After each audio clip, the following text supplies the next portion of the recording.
নমস্কার বন্ধুরা, মগরার ঐতিহ্যবাহী সরস্বতী পুজোয় আপনাদের সকলকে স্বাগতম।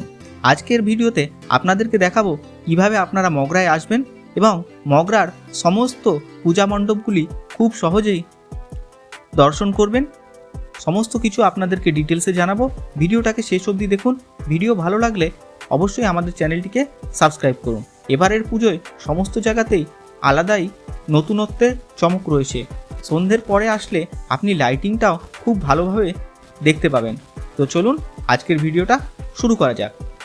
সবার প্রথমে হাওড়া বর্ধমান মেন লাইনের মগরা স্টেশনে নামার পর 5 নম্বর প্ল্যাটফর্ম দিয়ে আপনি জিটি রোডের দিকে এগিয়ে আসুন। এগিয়ে আসলেই প্রথম মণ্ডপ আপনি দেখতে পাবেন মগরা অগ্রগামী সংঘ। এই মণ্ডপটি একটি কালী মন্দিরের আদলে তৈরি করা হয়েছে। মণ্ডপের প্রতিমা সজ্জা এবং মণ্ডপের সাজসজ্জা অসাধারণ। এখান থেকে আপনি একটু এগিয়ে গেলেই কাটাপুকুরের প্রিয় সমিতির মণ্ডপ দেখতে পাবেন, যেটি দক্ষিণ ভারতের আদপে তৈরি হয়েছে। তারপর আপনারা চলে আসুন আবার মেন রোডে এবং জিটি রোড দিয়ে থানার দিকে এগোতে গেলে প্রথমেই দেখতে পাবেন আর্য সমিতির মণ্ডপ। এক টুকরো রাজস্থান থিমে এই মণ্ডপটি নির্মাণ হয়েছে। এরপরেই আপনারা চলে যান কোলার দিকে। একই সাইডে এই কোলার দিকে প্রথম মণ্ডপটি হলো চণ্ডীতলা অগ্রগামী সংঘ।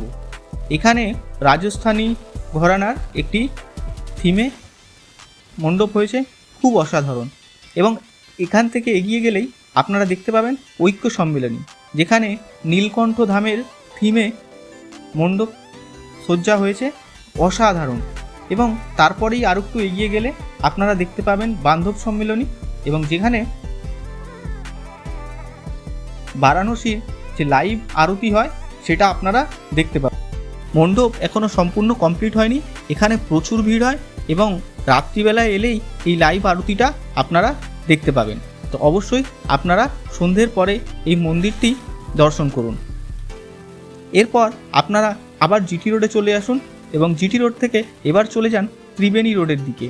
এবং ত্রিবেণী রোডের দিকে গেলে প্রথমেই পাবেন মিলন সমিতি, যেখানে মৎস্যকন্যা থিমের প্যান্ডেলটি হয়েছে, খুব সুন্দর লাগছে। এরপরে আর একটু এগিয়ে গেলেই দেখতে পাবেন আরেকটি প্যান্ডেল, যেখানটা অনুকূল ঠাকুর আশ্রমের অপোজিটে। এখানে পাখির থিমে প্যান্ডেলটি হয়েছে এবং পাখির থিমেই সমস্ত কিছু। এর পাশেই রয়েছে উদয়ন সংঘ। উদয়ন সংঘের প্যান্ডেল এবার দেখলাম বিয়ে বাড়ির থিম। এনারা প্রত্যেক বছর কিছু নতুন নতুন মডেল দিয়ে লাইভ কিছু দেখান। এবারও রয়েছে বিয়ে বাড়ি। দেখুন, কন্যার পিতা, বিয়ের আসর, সানাই বাজছে, তাতে এলে খুব মজা পাবেন এই প্যান্ডেলটিতে। এরপরে আসছেন বাগাটি মাঠ। এই হলো বাগাটি মাঠ। এখানের বিশেষ আকর্ষণ থাকে, এখানে মেলা বসে, প্রচুর বড় মেলার গ্রাউন্ড থাকে। এখানে আপনারা মেলা দেখতে পাবেন। এবং এইটা দেখার পর আপনারা চলে যান জয়পুরের দিকে এবং প্রথম প্যান্ডেল হচ্ছে বন্ধুমহল। বন্ধুমহলে একটি বৌদ্ধ মণ্ডপের আদলে নির্মাণ হয়েছে। এবং তার পাশ থেকেই চলে গেলে আপনারা ওই রোড দিয়েই গেলে দেখতে পাবেন জাগরণী সংঘ। এদের এবছর 50 বছরের থিম এবং 50 বছরে খুব বিরাট সুন্দর গুজরাটের একটি দুর্গ বানানো হয়েছে, খুব সুন্দর। এরপরে দেখুন সবুজ সংঘ। ওখান থেকে একটু ভেতরে গেলে দেখতে পাবেন সবুজ সংঘ, একটি শিব মন্দির, খুব সুন্দর। এবং এই রোড দিয়েই আপনি চলে আসুন মগরা থানার পাশ দিয়ে আর একটু এগিয়ে গেলে আপনি চলে যাবেন 23 নম্বর রোড। এবং সেখানে প্রথম ক্লাব হলো ইউনাইটেড ক্লাব, খুব সুন্দর সাজিয়েছে। এবং ইউনাইটেড ক্লাব থেকে বেরিয়ে 23 নম্বর রোডে আর একটু এগোলেই পাবেন সোনালী সংঘ। এটাকে আপনারা কোনো মতেই মিস করবেন না। এটা হচ্ছে দ্বারকা যে কৃষ্ণ মন্দির সমুদ্রের নিচে তলিয়ে গেছে, সেই থিম বানানো হয়েছে। আমার দেখা সব থেকে সুন্দর, এটাকে কেউ মিস করবেন না। ওখান থেকে আপনারা এগিয়ে আসলেই আরও কয়েকটি মন্দির দেখতে পাবেন। এরপরে হসপিটাল রোডে গেলে পাবেন আপনারা বিবেকানন্দ সংঘের এই লাল কেল্লার আদপে তৈরি প্যান্ডেলটি। এবং আর একটু এগিয়ে গেলে আপনারা দেখতে পাবেন অগ্নিবীণা সংঘ এখনও কমপ্লিট হয়নি।